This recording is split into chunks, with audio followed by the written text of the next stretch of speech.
मुजफ्फरनगर की भी बात कर दी आपने कि वहाँ से नारा लगा था अल्लाह अकबर वाला। क्या ये तो आप टारगेट कर रहे हैं क्या राकेश टिकैत को भी? अब देखिए, ये तो समझने की बात है। हिंदू विषय न तो शर्म का है, न हिंदू विषय कोई आंखें चुराने का है। भारत के सुप्रीम कोर्ट ने कहा है हिंदू एक जीवन पद्धति है, हिंदू एक संस्कृति है। इस संस्कृति पे हमें गौरव होना चाहिए। इस बारे में तो प्रश्न करना भी बेमानी है। लेकिन जहाँ तक बात हिंदू की है, मेरा विषय तो ये था कि हम जितने हिंदू हैं, भारत में जितने निवासी हैं, सचमुच वह सभी हिंदू हैं। और उस परिप्रेक्ष्य में मैंने कहा कि देश के सभी नागरिकों पर जाति, धर्म, क्षेत्र, भाषा से ऊपर उठते हुए जनसंख्या नियंत्रण कानून लागू होना चाहिए। आपने मुजफ्फरनगर की बात कही किसी नारे की, तो मेरा कहना केवल ये है कि हम भारत के लोगों ने यह नारा न लगाने के लिए हमारे पूर्वजों ने बलिदान दिए हैं। हम अपने लालच में अगर वह नारा लगाते हैं, चाहे मेरा भाई भी क्यों ना लगाए, तो मैं उस पर शर्मिंदा होऊंगा। ये बात सच है। अखंड भारत की भी बात कर रहे थे आप जी। पाकिस्तान, बांग्लादेश, अपने लोग तो इकट्ठे हो नहीं पा रहे हैं। ये इतना आसान लगता है कि एक सभा करेंगे और उसमें कहेंगे, एक यात्रा निकालेंगे और बांग्लादेश पाकिस्तान को वापस ले आएंगे। अभी तो भारत के लोग ही नहीं इकट्ठे हो पा रहे हैं। यहाँ पर ही अलग अलग तरह की बातें होती हैं। CAA NRC की आप NPR की बात कर रहे थे। जैसे इनकी बात होने लगेगी तो विरोध अपने आप लाजमी सी बात है देश में होना स्टार्ट हो जाएगा। और वैसे ही आते हैं तो सीधा टारगेट करते हैं, यहाँ पर सीधा बोलते हैं योगी जी के बारे में, मोदी जी के बारे में, हर एक चीज़ खुलकर बोलते हैं। और आप बात कर रहे हैं बांग्लादेश पाकिस्तान को वापस लाने की। 3-4 विषय आपने एक साथ ले लिए, लेकिन बात सच है कि अभी यह बड़ा बेईमानी सा आपको लग रहा है कि हम अखंड भारत की बात कर रहे हैं। लेकिन अगर हम हिंदू रक्त नहीं बल्कि भारतीय रक्त हैं, तो निश्चित रूप से अखंड भारत की बात हमें सोचनी चाहिए। क्योंकि मेरे भारत का ही टुकड़ा कट कर, अंग कट कर पाकिस्तान और बांग्लादेश बना था।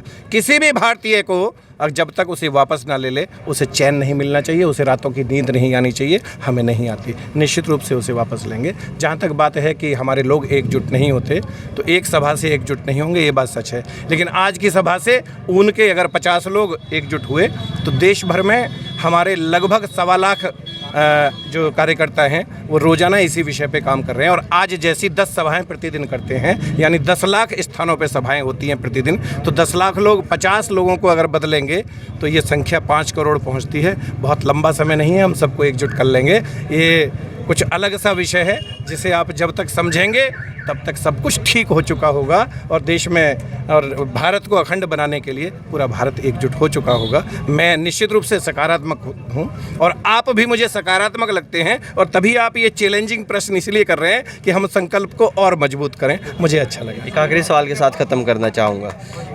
उत्तर प्रदेश में चुनाव है, सब चीज़ें हो रही थी, हालांकि BJP के तमाम नेता आपके साथ खड़े हुए हैं।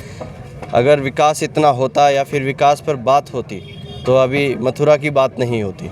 मथुरा की बात करनी स्टार्ट कर दी। उससे पहले हालांकि भारतीय जनता पार्टी अयोध्या की बात करती थी, राम मंदिर की बात करती थी। अब मथुरा की बात होने लगी तो विपक्ष को कहीं ना कहीं मिल गया।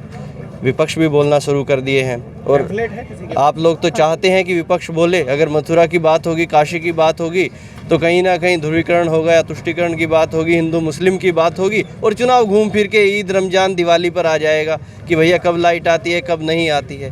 क्या ये वही सब तो नहीं है कि भाई घूम फिर के वहीं लेके आना है लोगों को एक पेड़ के नीचे कि भैया अब वही सब करो, उसी पे करें? विकास का हो गया, विकास समझ नहीं आता यूपी में लोगों को, हिंदू मुस्लिम समझ आता है।